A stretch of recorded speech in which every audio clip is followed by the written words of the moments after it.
साडेमाडे तीनच्या आजच्या भागामध्ये मी तेजपाल वाघ तुमच्या सगळ्यांचं मनापासून स्वागत करतो। आज आपण पालघर मधल्या एका विशिष्ट भागामध्ये आलोय, ज्या भागाचं नाव आहे वृंदावन पार्क। बघितलं केवढे उत्साही लोक आहेत तिथं। या लोकांसोबत आपण खेळणार आहोत आपला आजचा आवडता कार्यक्रम साडेमाडे तीन। वृंदावन पार्क बद्दल आपण थोडीशी माहिती जाणून घेणार आहोत इथले तरुण नगरसेवक मकरंद पाटील यांच्याकडून। नमस्कार। नमस्कार दादा, याच्याबद्दल माहिती सांगा। ह्या गोजीरवाणा घरात सारे आपल्या मर्जीचे राजे। आमच्या वृंदावन पार्कमध्ये जी मराठीची टीम आणि साडेमाडे तीनची टीम आली त्याबद्दल आम्ही त्यांचं हार्दिक स्वागत करतो। धन्यवाद। त्यानंतर सांगू इच्छितो की आज आम्हाला नेहमीच सहकार्य करणारे ज्यांच्यामुळे मी आहे त्या वृंदावन पार्कमध्ये तुम्ही आला आहात, त्याचबरोबर पुनीत नगर, अष्टविनायक कॉम्प्लेक्स आणि पातेजा या ठिकाणची या परिसरातली सर्व लोक आपल्या कार्यक्रमात हजर झालेले आहेत। बरं, इथं कुठल्या प्रकारचे उपक्रम राबवले जातात? वृंदावन पार्कमध्ये सहसा गणेशोत्सव मंडळ, नवरात्री उत्सव मंडळ इकडे चांगल्या प्रकारे कार्यरत आहे। अष्टविनायक कॉम्प्लेक्समध्ये नवरात्री उत्सव होतो, वृंदावन पार्कमध्ये पुनीत नगरमध्ये गणपती उत्सव होतो। त्याचबरोबर लहान मुलांची ट्रिप काढली जाते, लहान मुलांचा बाल महोत्सव, पालघर कला क्रीडा महोत्सव असे विविध उपक्रम राबवले जातात। म्हणजे इथले सगळे लोक खूप उत्साही आहेत। नक्कीच, म्हणजे आज उत्साह दिसणार नक्की का? मग करूयात सुरुवात। साडेमाडे सुरुवात करूयात टोकन्स वाटून।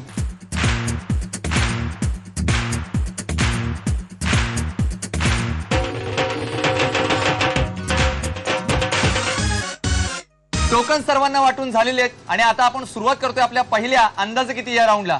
आणि यासाठी आपल्याला निवडायचे 3 नवे स्पर्धक आणि हे स्पर्धक निवडण्यासाठी माझ्या 3 मैत्रिणी माझ्याबरोबर आहेत। तुझं नाव?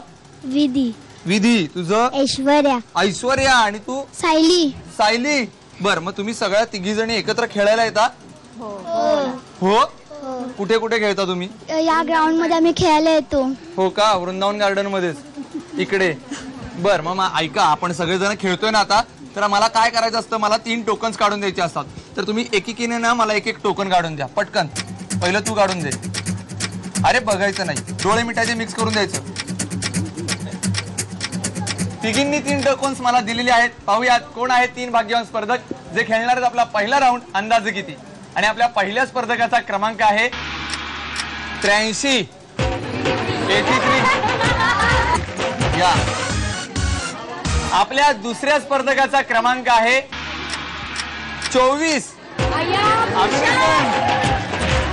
या।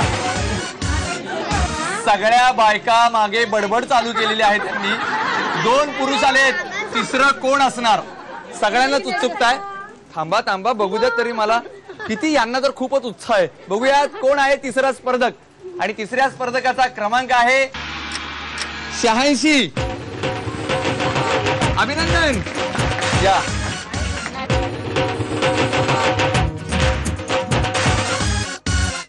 आपल्या या 3 स्पर्धकांसोबत आपण खेळणार आहोत आपला पहिला राऊंड अंदाजे किती। आपण आपल्या राऊंडला सुरुवात करतोय, पण त्याच्या अगोदर आपल्या स्पर्धकांशी थोड्याशा गप्पा मारूयात। नमस्कार। नमस्कार। आपलं नाव? केदार मंडावले। मग काय आता मुंडावळ्या वगैरे बांधायची केली सोय? नाही काय अजून नाही? नाही अजून नाही, आता 12वीतच आहे। आता 12वीतच आहे अजून। मग आता काय पुढे काय प्लॅनिंग? पुढे MBA करायचंय। हा, आणि मग जॉब कुठे? मुंबईत येणार म्हणजे पालघर मधून आता मुंबईत येणार? मुंबईत शिफ्ट होणार। बरं, मग कुठलं शहर तुला जास्त आवडतं रे? पुणे कसं काय? मी तिकडे जन्माला आलोय म्हणून। पुण्यातलं कुठलं ठिकाण तुला जास्त आवडतं? डेक्कनच्या इकडचा एरिया। डेक्कनच्या इकडचा एरिया खूप आवडतो ना? आणि तिथं वेळ लगेच जातो ना तुझा? लगेच जातो। बरोबर, पण आता इथं वेळ घालवू नकोस। तुला या राऊंड साठी खूप खूप शुभेच्छा। धन्यवाद। नमस्कार। आपलं नाव? अरविंद यशवंत दाभोळकर। बर, तुमचा काय व्यवसाय? सुवर्णकार आहात? बर, मग आता एवढं सोनं महागलंय तरी सुद्धा महिला तुमच्याकडे धाव घेत असतील ना सोनं घेण्यासाठी? हो, येतात। मग अशा वेळेला एखादी महिला काय म्हणते की मला नाही जमणार हार घ्यायला, त्यावेळेस तुम्ही कसं बरोबर तिला ते घ्यायला भाग पाडता? त्या आपण थोडंसं आपल्या ह्याच्यामध्ये सांगितलं आणि कमी वजनामध्ये किंवा मजुरी जर थोडंसं कमी ऍडजस्ट केली त्यामुळे मग त्यांना ऍडजस्ट होऊन ते काही करतात होतं। हो। बरं, मला सांगा या सगळ्या व्यापामधून तुम्हाला असा खेळामेळीच्या वातावरणामध्ये दिवस घालवायला वेळ मिळतो? थोडासा मिळतो। कधी असतो वेळ तो? रविवारी पूर्ण वेळ दिवशी नाही तो। इतर दिवशी नाही वेळ? 8ला जो रात्री 8 वाजता येतो दुकानात। तरी सुद्धा आज आम्ही तुमच्यासाठी खास वेळ काढलेला आहे। या राऊंड साठी तुम्हाला खूप खूप शुभेच्छा। धन्यवाद। नमस्कार।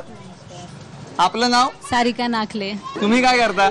मी एक हाऊसवाईफ आणि घरी क्लासेस घेते ट्युशन्स. क्लासेस घेता म्हणजे मुलांना शिकवता? हो, बर, मग किती पर्यंतचे क्लासेस? माझ्याकडे 8वी पर्यंत आहे सध्या. हा, आणि मिस्टर काय करतात? ते इंजिनियर आहे. इंजिनियर आहेत. आणि मग घरी कोण कोण असतं? घरी मी आहे, एक छोटा मुलगा आणि माझे मिस्टर. बर, मग समजा तुमच्या मिस्टरांकडे घड्याळच नसतं तर त्यांनी काय केलं असतं? काय प्रॉब्लेम क्रिएट झाले असते? सध्या मोबाईलचा जमाना आहे, मोबाईल तर असतो ना. पण मोबाईल म्हणजे काय? घड्याळ असला तरी मोबाईल मध्ये दिसतो टाइम. टाइम, आणि जरी नसला तरी तुम्ही सारखं फोन करून सांगणार इतके वाजले इतके वाजले. किती वेळा फोन करता सारखा दिवसातून? नाही, एकदा पण नाही. एकदा पण करत नाही का? त्यांना वेळच नसतो तेवढा. त्यांना वेळ नसतो आणि तुम्हाला वेळ? मला पण नसतो. तुम्हाला पण नसतो. तरी सुद्धा आज मी वेळ काढून तुमच्यासाठी इकडे आलोय. मला फक्त तुमचा थोडासा वेळ पाहिजे. त्या वेळेमध्ये सगळ्यांनी आपण धमाल करायची आहे. या राऊंडसाठी तुम्हाला खूप खूप शुभेच्छा. थँक्यू. आता आपण जाणून घेऊयात आपल्या पहिल्या अंदाजे किती या राऊंड बद्दल. या राऊंड मध्ये मी तुम्हाला वस्तू देणार आहे. या वस्तूची तुम्हाला किंमत सांगायची. जर तुम्ही अचूक किंमत सांगितलीत किंवा त्याच्या जवळपास जाणारी किंमत सांगितलीत तर तुम्ही विजेते व्हाल आणि तुम्ही जाल जॅकपॉट राऊंडला. पण आता तुमच्या तिघांपैकी पहिल्यांदा बोली कोण लावणार हे कसं ठरवायचं? तर ज्याची पहिल्यांदा निवड झाली तो पहिल्यांदा बोली लावेल. याचाच अर्थ पहिल्यांदा बोली कोण लावेल? तू. म्हणजे पहिल्यांदा बोली लावणार आहे केदार, आणि त्याच्यानंतर दाभोळकर काका, आणि सर्वात शेवटी नाखले वहिनी. आणि बोली लावण्यासाठी आजचं प्रॉडक्ट आहे रिस्ट वॉच. हे एक आकर्षक क्वार्ट्ज घड्याळ आहे. या घड्याळाची बॉडी स्टेनलेस स्टीलची आहे. हे घड्याळ वॉटर रेझिस्टंट असून बॅटरी लाईफ 1 ते 3 वर्ष आहे. या रिस्ट वॉचची सगळ्यात पहिल्यांदा किंमत सांगतोय केदार. केदार, हे घे 5 अंक आणि यातले फक्त 4 अंक जुळवून याची किंमत ठरव. काय किंमत आहे? 1895. 1895. कधी घेतलेस असं गाड्या? नाही. नाही घेतलेलं, पण किंमत बरोबर आहे असं वाटतंय? हो, वाटतंय. ठामेस या मतावर? हो. लिहून टाकायची किंमत? हो, लिहून टाकायची. लिहूयात मग. दाभोळकर काका, आता तुम्ही याची किंमत ठरवा. हे घ्या 5 अंक. हे घड्याळ अतिशय आकर्षक आहे. याची बॅटरी लाईफ आहे ती जवळपास 1 ते 3 वर्ष आहे.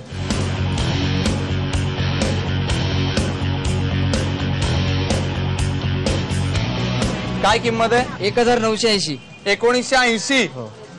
पाठीमागे काय वाटतंय? 1995. इकडे 1750. बघा, वेगवेगळ्या किमती येत आहेत. तुम्हाला काय वाटतंय? माझ्या हिशोबाने मी बरोबर दाखवले असं वाटतं. 1980. 1980. ठाम आहे या मतावर? होय. नक्की? नक्की. लिहायची मग? लिहा. लिहूयात मग. सारिका वहिनी, आता तुम्ही किंमत ठरवा. हे घ्या 5 अंक. यातले फक्त 4च अंक वापरायचे आहेत.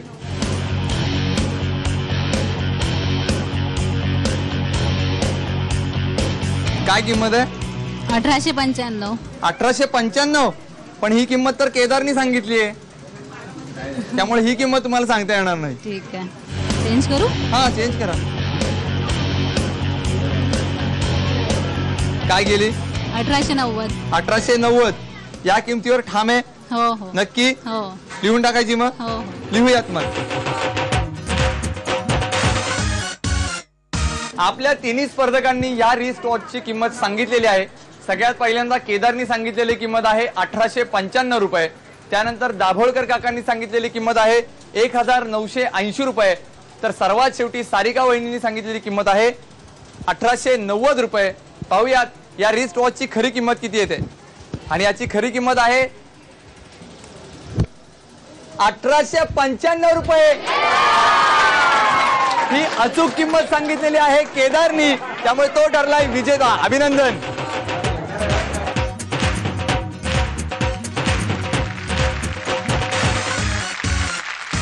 अभिनंदन केदार. धन्यवाद. 12वी आहे तुझी आणि तुला त्यात हे घड्याळ मिळालंय. मग आता काय टाइम बरोबर पाळणार ना? हो, पाळणार. नक्की. हो हो. आणि आता जॅकपॉट राऊंड साठी तुला खूप खूप शुभेच्छा. धन्यवाद. याच्यानंतर आपण वळणार आहोत सुपर मार्केट राऊंड कडे. पण त्याच्या अगोदर आजचा प्रश्न मी आपल्या 6 स्पर्धकांच्या व्यतिरिक्त जे प्रेक्षक आहेत त्यांच्यासाठी एक प्रश्न विचारणार आहे आणि या प्रश्नाचं उत्तर कार्यक्रमाच्या शेवटी सांगायचं आहे. जो अचूक उत्तर देईल त्याला देणार आहे मी भेटवस्तू.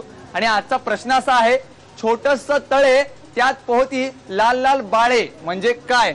याच्यावर तुम्ही विचार करत राहा.